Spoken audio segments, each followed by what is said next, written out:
এটা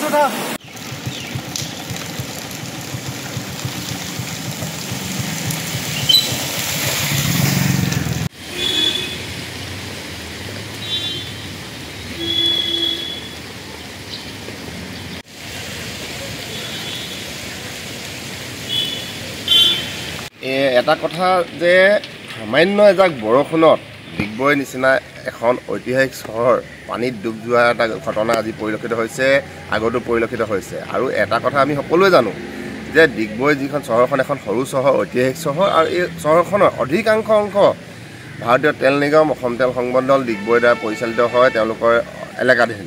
আৰু এই ক্ষেত্ৰত আমি ছাত্ৰ সন্থাই আগতেও কৈছোঁ যে আপোনালোকে এই ক্ষেত্ৰত বাট পথ আৰু নলা নৰ্দমাসমূহ আপোনালোকে ভালদৰে বৈজ্ঞানিক ভিত্তিত নিৰ্মাণ কৰক। আৰু এই ক্ষেত্ৰত তেওঁলোকে সম্পূৰ্ণৰূপে আওকাণ কৰিছে। আৰু এই ক্ষেত্ৰত আমি যি আমাৰ ডিগবৈ পৌৰসভা আছে, এই পৌৰসভাও এই ক্ষেত্ৰত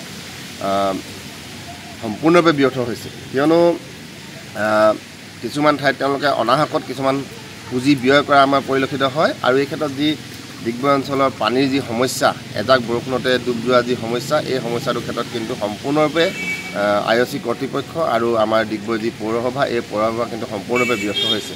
আৰু আমি আজি এই ঠাইৰ পৰাই আমি তেওঁলোকক দাবী জনাইছোঁ, আহ্বান জনাইছোঁ যাতে এই ক্ষেত্ৰত তেওঁলোকে বিহিত ব্যৱস্থা গ্ৰহণ কৰে। IOC কৰ্তৃপক্ষ অতি সোনকালে তেওঁলোকৰ ঘূৰ নিদ্ৰাৰ পৰা তেওঁলোকে সাৰ পাওক আৰু এই ক্ষেত্ৰত তেওঁলোকে বিহিত ব্যৱস্থা গ্ৰহণ কৰে।